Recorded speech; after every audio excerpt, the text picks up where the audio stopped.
Kumusta mga kakusina? Eto't pauwi na ulit ako ng Baguio. Now, isa siguro sa mga business na huwag po ninyong susubukan ay ang pyramiding. Okay, yan po yung business na kahit kailan po hindi ko sinubukan. Bakit po? Unang-una, hindi po magandang business ito dahil ito ay sugal. Actually, this is gambling, ano? At sa totoo lang, pagdating po sa pyramiding, yung top 3% lang po ang kikita dyan. All the rest po, yung mga top 20%, it's either magbe-break even sila or lugi na. And lahat na po yan, yung mga nasa baba, lahat na po yan malulugi at malulugi na po ang mga yan. Dahil pagdating po sa pyramiding, wala po talagang magandang maidudulot yan. It only promises heaven on earth, pero hindi naman talaga masosustain yung business na yan. Wala po akong nakitang pyramiding na tumagal. Lahat po yan bumagsak. Just like yung naalala nyo po yung Satara at marami pa pong mga pyramiding businesses na dumating dito sa Baguio. Okay, so any business na nagpa-promise ng double your money in 3 months, 4 months, or even 1 year, hindi po kapani-paniwala yan. Lumayo po kayo sa mga ganyang klase ng business dahil actually it is a gambling. At kahit na sabihin mong ikaw ang isa sa mga naunang mga recruit at ikaw ay kikita, isipin mo na lang yung mga tao na who will pay at their expense. At their expense ay ikaw ay kikita. Okay, so actually wala pong maganda na maidudulot ang pyramiding business. Hindi ko na po mabilang sa aking palat kung ilan ang mga kaibigan ko, kamag-anak, kakilala na nabiktima sa mga pyramiding business or investment scheme. Huwag niyong susubukan po yung mga yan. Okay, so maganda pa rin po na mag-stick tayo sa traditional na business. Doon po tayo sa mga nakasanayan na natin, na alam natin na merong produkto na ino-offer at doon tayo kikita. Okay? Any business na nagpa-promise ng mabilisang kita, you have to be very, very, very skeptic.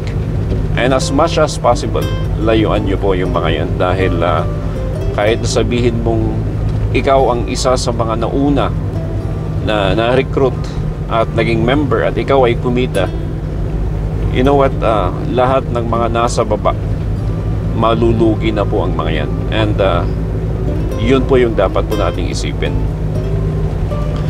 Another thing, meron po yung mga business na kunwari meron silang mga product, but their products are very, very expensive, na hindi na po siya practical. Okay, so meron yung mga networking na gano'n, na sobrang taas ang presyo ng kanilang mga product na hindi na po talaga practical bilhin. For example, bibili ka ng lotion nila or drinks nila or any product, sabon, mga ganyan, yung presyo niya is 4 times dun sa nabibili mo sa grocery. There will come a time na yung mga member dyan magsasawa rin dahil sobrang mahal. So pag dumating yung puntong yun, magsisimula ng babagsak yan. Okay, babagsak yan.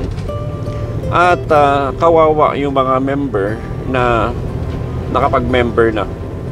Actually, meron yung mga pyramiding scheme, investment scheme, na kunwari daw may product, pero masyadong mataas yung presyo ng kanilang mga produkto para lamang maibigay yung mga pinapangakong mga incentives.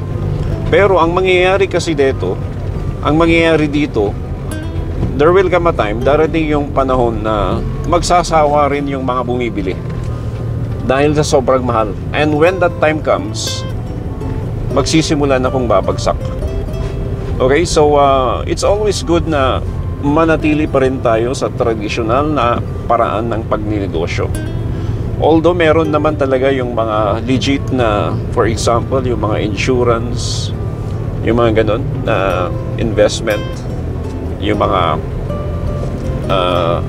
may mga ino-offer ang mga insurance company ng mga business na hindi naman na kasi laki ng mga ino-offer ng mga pyramiding scheme, pero at least you will say na legit ang mga to. Okay, so yun po, I suggest na hanggat maaari doon pa rin po tayo sa traditional na pamamaraan ng pagnenegosyo at doon po tayo siguradong kikita. Actually, sa traditional nga na paraan ng pagnenegosyo meron ng risk how much more sa mga non-traditional businesses na mga yan. Okay, so sobrang risky na po yung mga yan, sugal na po. So mas maganda po umiwas po tayo sa mga ganyan. Yan po. So kita-kita po tayo sa ating susunod na mga business tips dito po sa Lloyd's Kitchen. Galing po ako ngayon sa aking restaurant at bukas babalik ulit tayo.